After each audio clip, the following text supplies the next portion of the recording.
I'm Jimmy Conrad alongside Jesse Marsh and not Charlie Davies for this segment of the show. We brought in somebody a little bit more handsome and definitely a lot more smart. It's Paul Tenorio from The Athletic.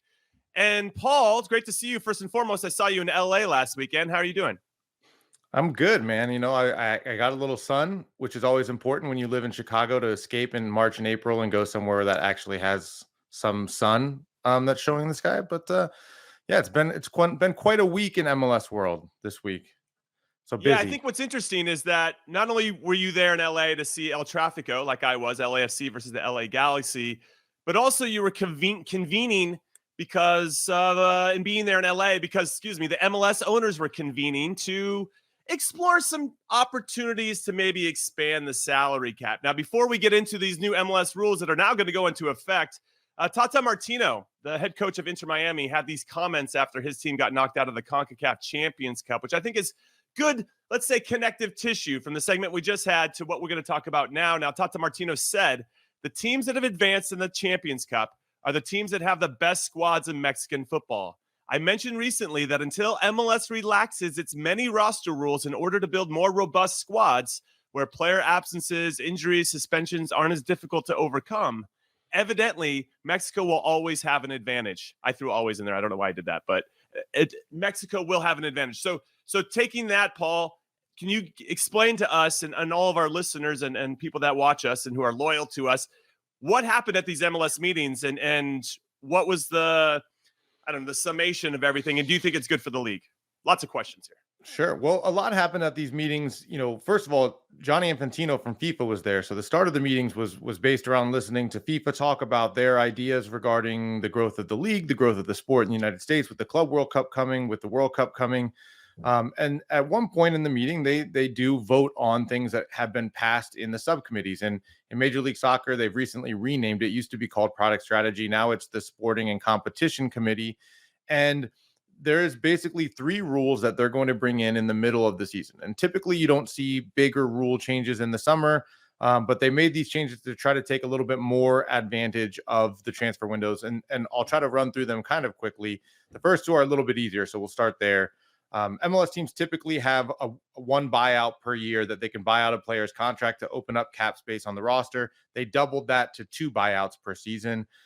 In the past, MLS teams could get up to $1.2 million in general allocation money that they could convert out of a transfer fee for a player that they've sold.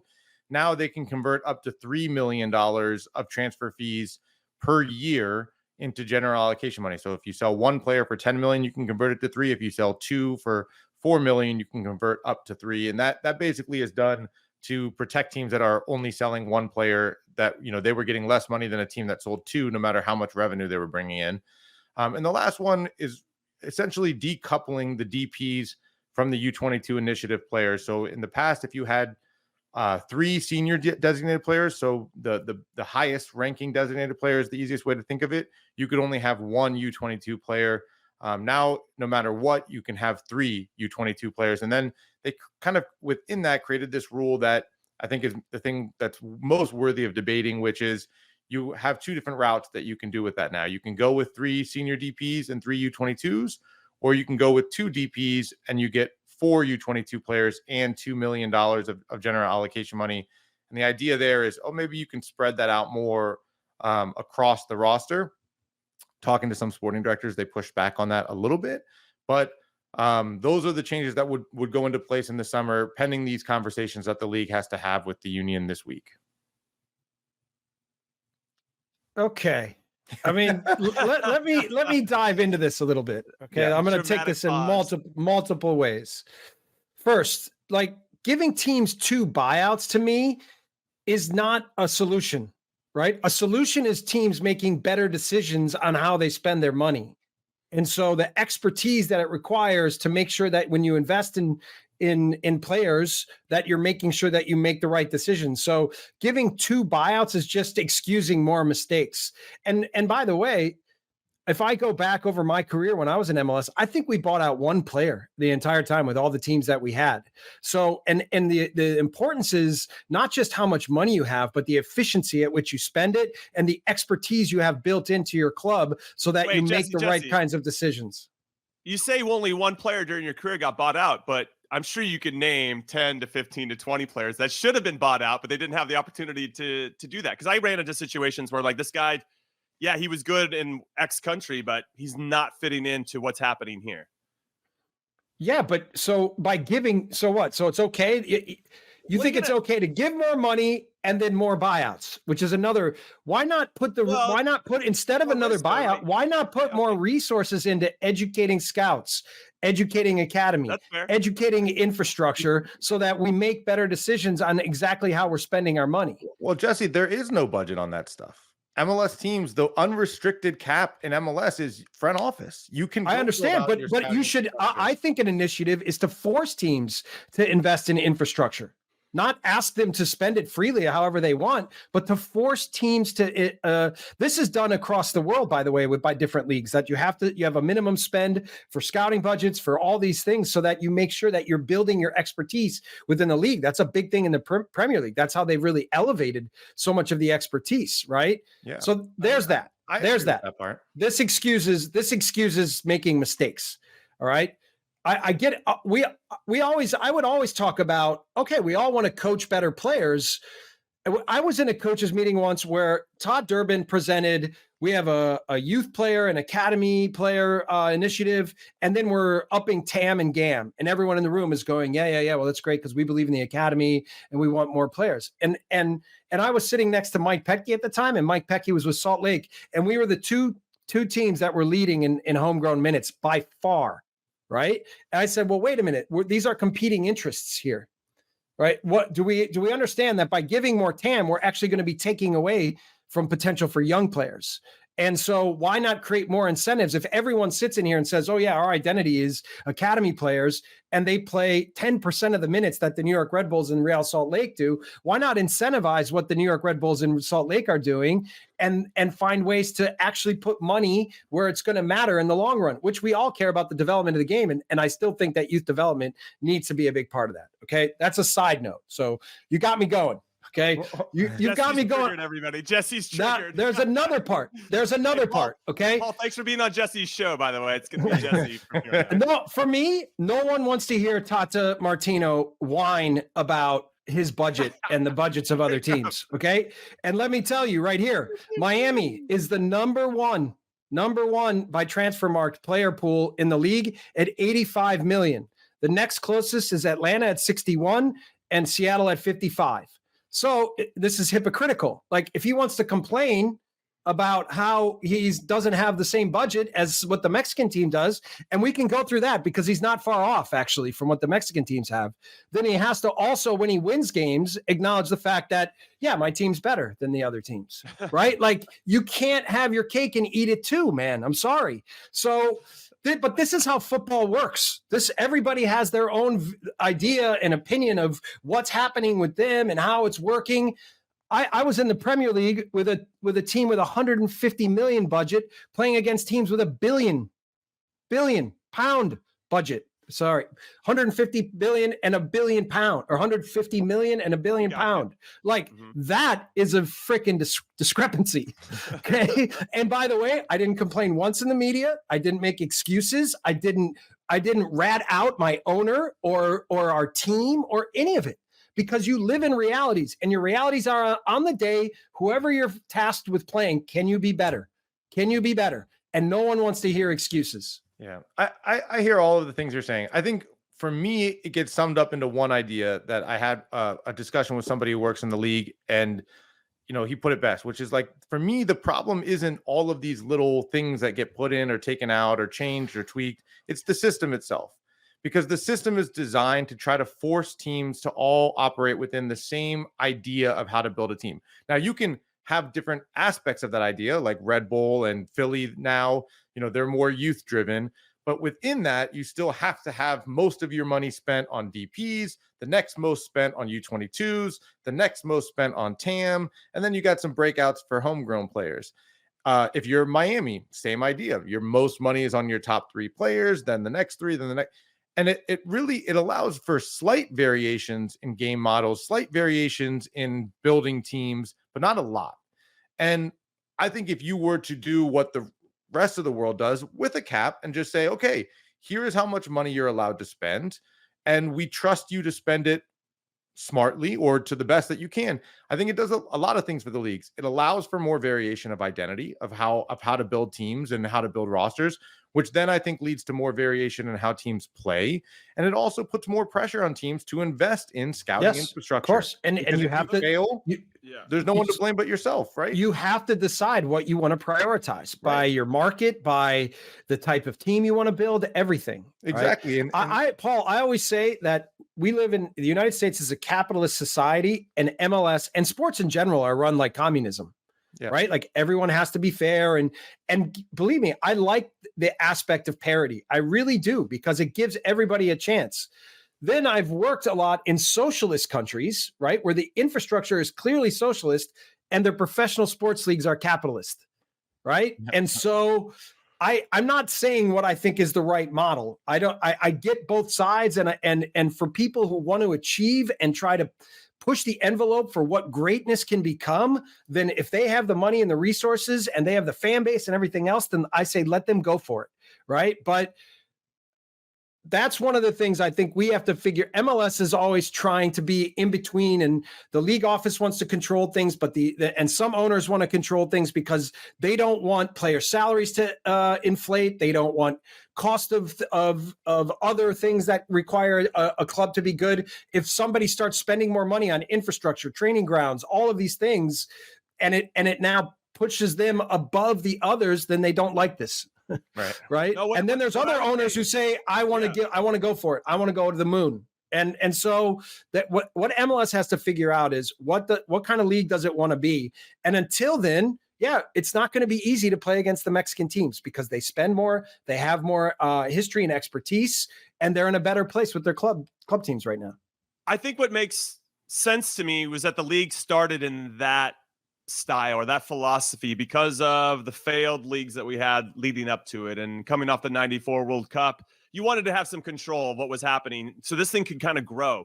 My disappointment with MLS is that they never evolved from that system. They're trying to now, but there was no exit strategy to how are we going to let go of some of this control as we grow and as we build and as we have ambition from these owners who have made a lot of money for a reason in a capitalistic mentality and society. So I think there's a lot to unpack there. And I guess that's my no exit strategy. That we still have the handcuffs off and we're still slowly doing it as opposed to just letting the handcuffs come off. So I guess the big question is there should be a minimum floor of what teams should spend? And then conversely, what would be that number, that cap? And will DPs still exist? Or you just say, hey, here's 10, you can spend up to 15 million, however you want, which I think is better because I think it does play into creating different identities. Like you said, Paul. Jesse, what do you got? Two things. Or does promotion relegation change the dynamic? No, listen, I'm probably getting a call from Don Garber after this. Right? Wait. But get him on the show. Like that's in the end, that's what the equalizer is, right? Is the ones who have money and resources and want to spend will have the chance to succeed, and those that don't will fall off. And then a new crop of teams and owners and players and coaches will have the opportunity. Right. And so listen, promotion relegation is a whole nother level of what professional football is. Right. Believe me. But like still that's a natural sort of social Darwinism. Right. And then let me go this. Let me say this. So at Miami is 85 million. Monterrey is the number one spending, or has the number one player pool value and these are in euros, by the way. Sorry, not dollars. What is Monterrey's roster squad? What is that? What's it worth? I would say probably like 80. Jimmy, go ahead. Yes, same. Probably in the same. 95. It's 95. Okay, so but look at the spread there, Jesse. Like, look at the spread of where that money is. I mean, you've got Inter Miami's valuation on transfer market, 25 million is going to be at Messi. Right. And then who's the next one up after Messi? Is it and Messi's the biggest difference maker in the game. Then the drop off from there. It's like when you're doing Premier League fantasy. Wouldn't you rather have like if you had $20 million to spend, like this is the debate, right? That doesn't exist in MLS. It's like, would you rather spend that on 10 $2 million players or on 3 $5 million players, and then you trickle down the rest of your money from there? But let's also I understand, but Tata also has Suarez, Jordi Alba, Busquets. Yeah. Even some of the young players in the squad aren't bad. He's not. They were all out there. If Jim Curtin loses in CONCACAF against a Mexican team, which he did, and he wants to complain about the disparity in investment, I think he has a lot more credence. Sure. Than Tata Martino. Please. Sure, I would agree with that. But Tata's speaking on behalf of the league. And the reality is, no, he's not. He's bitter that he lost, Paul. Of course, he's bitter that he lost. But he's not wrong if you look at the history of this league, 4 out of the last 6 years, they've had one semifinalist in the Champions League semifinal, Concacaf Champions Cup semifinals. For 4 of the last 6 years, only one of the 4 final teams are MLS teams. And only once in the history of the league have they won this competition. So let's acknowledge that there is a problem here. And part of it is the schedule, when you play. The schedule, the timing, for sure. Awful. But 10 million, my point is 10 million in players shouldn't be that difference. I would agree with that too. I think that there are so many different avenues we can go into, like you're talking about, the history of the league, the passion of those fan bases. There's chance and luck sometimes that goes into it.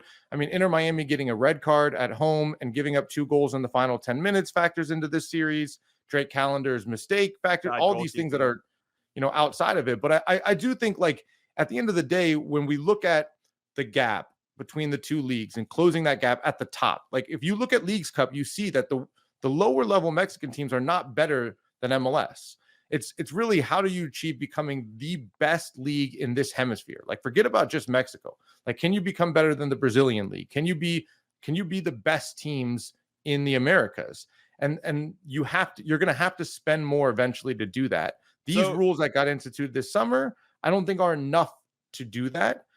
But that doesn't mean MLS can find a way to get there. The question is, how do you do it and how much do you have to spend? And I don't think you have to spend that much more than you're spending now. I think you just have to allow for that money to be spent more efficiently so that you're not so dependent on 3 or 4 players, so that when you lose Facundo Farias to an ACL injury, that the replacement is Robert Taylor, right? That you can try to start to close those gaps over the course of the roster.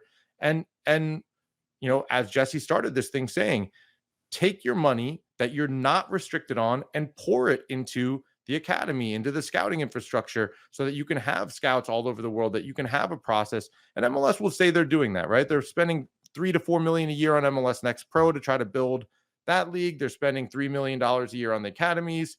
But I think we'd all probably say more can be done on the scouting side. We all would say there's more that can be done to build that part up. I just don't know where the league will take this, because I think they've built up infrastructure. They've built up the training facilities, the stadiums all over the league that didn't exist when that jersey that you're wearing, Jimmy, was playing, or when Jesse was in the league. Of course. The league's made leaps and bounds for me. Leaps and bounds. Infrastructure. And I have no problem with that. And that's the reason why there's no need for excuses. It's the same in Europe. When coaches aren't doing well, they go into the sport director's office every transfer window and they say, I need more players. I need more players. Right? But so you Paul, have a reality. Everyone has a reality that they live in, and then you have to maximize the potential of what you have. And no one wants to hear excuses. Paul, we appreciate your time. Make sure you check him out on The Athletic, Paul Tenorio.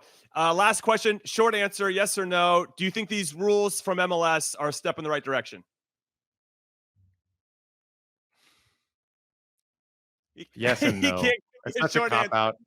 It's such a cop-out. Yes and no. Yes, anything you add money-wise in an investment is a good thing. It's a good thing. It's more to waste. But more to waste, Paul. Let's stop tweaking things. Let's look at the system itself and say, how can we make this efficient and better? That's and they're doing that. They say they're doing that. So maybe we see, but I still think like these little changes are not what the goal should be in this league.